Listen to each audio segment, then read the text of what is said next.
I used to think financial freedom was about hitting a specific number, $1 million saved, the home paid off, no stress. I was heavy into the FIRE community and I was really trying to do all of these different FIRE methods. But the truth is, most of us don't need $1 million to actually achieve financial freedom. It would be wonderful. It would be lovely. But if the odds are not in your favor, what you really need is margin, clarity, the courage to stop living on autopilot, and also the audacity to stop living someone else's blueprint. I just turned 49 this year, and I quit the rat race not too long ago when I was 46. And now I am actually living the life of my dreams. Here on my channel, I share a lot of the lessons that I have learned over the years about finances and managing finances. And so one of the things that I learned about financial freedom is that financial freedom is not just about money. It's not just about cash. It's about clarity. I was taking in a lot of information. I was following FIRE groups and Bigger Pockets and all of these different groups. I was a part of all of these communities. So I was locked in when it came to the money, right? But the thing I didn't have was a lot of money. So when you don't have a lot of money, all of those principles that they share don't always apply to you. So if you don't have a big shovel, is what is referred to as having a large income, mid to upper six figures or even six figures or higher. Like, how do you achieve financial freedom? And the way you do that is by clarity. A lot of people do define freedom by a dollar amount, but that is vague. Instead, when I began defining freedom by knowing about my finances, knowing what I was spending every month, and knowing, okay, at this number, we live a comfortable lifestyle. At this monthly expense amount, we live a comfortable lifestyle. Also, understanding what my net worth was. Sometimes when you have a small shovel and you don't have a big income, you think net worth is for people who make six figures, mid, upper six figures. That's who you think net worth is for. But no, net worth is for everybody. And so when I started tracking my net worth when I had a little bit of money, that gave me the clarity I needed. I didn't yet have a lot of money, but it gave me the clarity I needed. Also, understanding your runway. So if you are attempting to do something, whether it's quitting your job and starting a business, moving abroad, you need to know what your runway is. You need to know how much space you have between where you are and where you're going in terms of finances. And you also need to know your exit options. You need to know, okay, if I'm going to do this, what are my options? What is my plan? How am I going to make this happen? Number two, your lifestyle is either fueling your freedom or constructing your prison. And this goes for people who are making a little bit of money or a lot of money. I'm starting to see a lot of women who are making a lot of money, but they do not feel free. They feel like they're in a financial prison. And a lot of that is related to all of the things, right? So there's a lot of different influence and pressures to get new cars, upgrade your house, get all of these different subscriptions, have all of these memberships, have your children in activities that cost lots of money. And then there's the deserved spending culture where you feel like you have to have beauty treatments, you have to have the self-care, you have to have a girls' night away or girls' trip. So it's all of these things that actually are taking away from the future that you really want to have. What I learned is that every lifestyle upgrade extends my working years. And I realized that if I was going to be working, I wanted to be working on my own time, doing what I wanted to do, something that I enjoyed. And so I realized that I had to alter my lifestyle in order to make that happen. And so some of the questions I had to ask is this expense bringing me joy or is it buying me image? And I've never been one to keep up with the Joneses. Every time you spend money, it lessens the margin between what you make and what you're actually investing. And in order to build margin or build a moat between what you make and what you're actually able to invest so that it multiplies, requires discipline. Number three is if you're married, you must be financially fluent. That means knowing the bank accounts, knowing the investment accounts, knowing the mortgage company, knowing the insurance. You need to know what's going on with your financial portfolio. You also want to know your financial or retirement projections. You want to know, okay, even if you don't have a lot of money, right? You need to kind of know where you're going to end up, by the time you're ready to retire, or when you're thinking about maybe retiring and investing to start a new business, or to start a new business when you're, in your midlife, you need to know those numbers. You also need to understand the basics of investments, and also having discussions with your spouse about finances.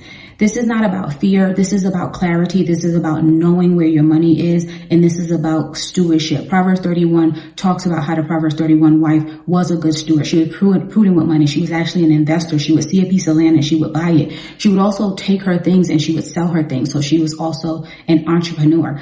This is in line with biblical womanhood. Number 4 is you cannot out-earn a lack of discipline.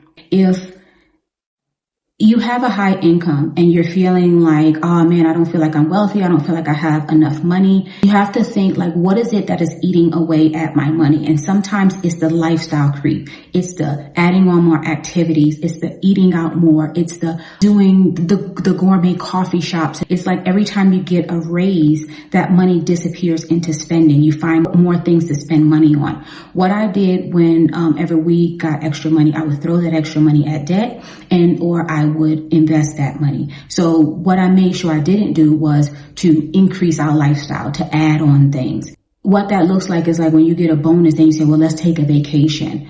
Well, you got to ask yourself 10 years down the line, is this going to be what I should have did with my money?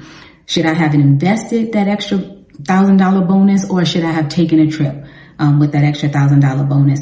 So the thing you have to understand is that discipline compounds faster than income. And that's why even with a small income, I was able to retire early, which I don't even call it retirement, but get out of the rat race early and begin living the life that I live. I travel full time. I live abroad full time.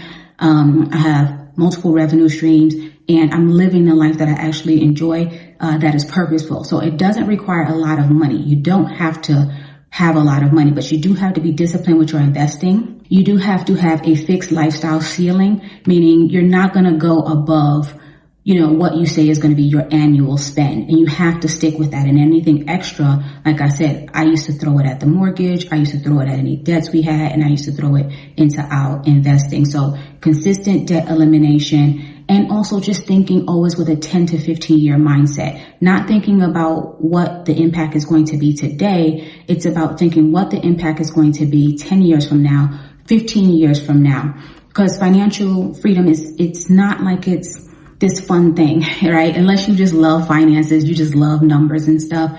Financial freedom is actually boring. It's just repetition of doing the things that you know works. And the one thing I want you to take away from this video is that you don't need a big shovel. You don't need a lot of money. You don't need a 6-figure income to make this happen, but you do need discipline and you do need consistency. And number 5 is freedom requires an identity shift.